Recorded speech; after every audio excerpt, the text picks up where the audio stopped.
വല്ലാത്തൊരു ജാതി സോഷ്യൽ മീഡിയയാണ് നമ്മുടെ നാട്ടിലുള്ളത്.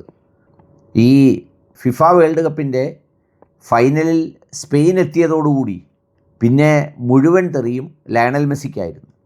എന്ന് മാത്രമല്ല, ജയിച്ചു കഴിഞ്ഞപ്പോൾ പിന്നെ പൂരാത്തെറിയായി. ലയണൽ മെസ്സിയും അർജൻറ്റീനയും ചെയ്ത സംഗതികൾ എന്ന പേരിൽ സാമൂഹ്യ മാധ്യമത്തിൽ ഘോരാഘോരം വാദങ്ങളും ബഹളങ്ങളും ഒച്ചപ്പാടുകളും കൊണ്ട് ശബ്ദമുഖരിതമായിരുന്നു. ഈ ശബ്ദായമാനമായ രംഗങ്ങളൊക്കെ സൃഷ്ടിച്ച് ഈ ശബ്ദമുണ്ടാക്കുന്നവർ മറ്റു മേഖലകളിലേക്ക് ശബ്ദമുണ്ടാക്കാൻ പോയി. ലയണൽ മെസ്സിയും മനുഷ്യരും അവരുടെ നന്മയുമൊക്കെ ഇപ്പോഴും അതേപടി തുടരുന്നുണ്ട് എന്നതാണൊരു പ്രത്യേകത.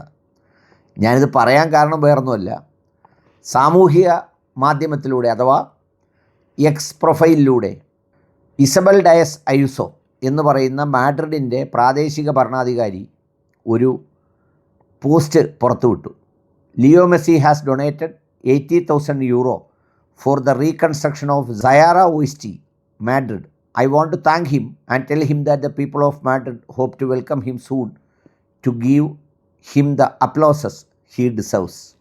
അതായത് സ്പെയിനിൻ്റെ തലസ്ഥാനമായ മാഡ്രിഡിൽ വലിയ കടുത്ത ഒരു കാട്ടുതീയുണ്ടായി. അതിലൊരുപാട് മനുഷ്യർക്ക് സ്വന്തം ജീവിതവും കിടപ്പാടവും ഒക്കെ നഷ്ടപ്പെട്ടു.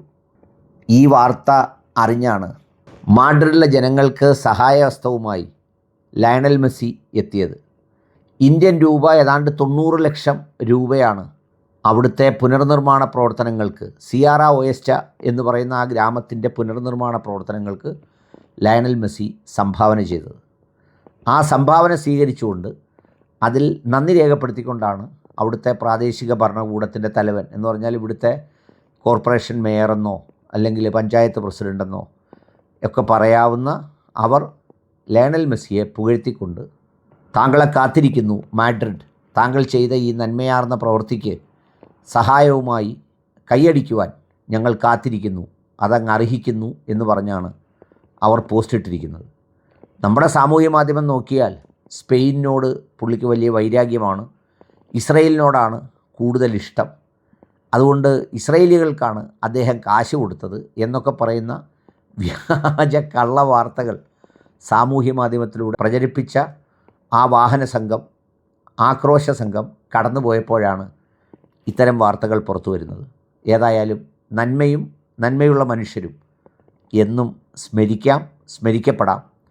അവരുടെ നല്ല പ്രവൃത്തികളെ പിന്തുണയ്ക്കുകയും ചെയ്യാം.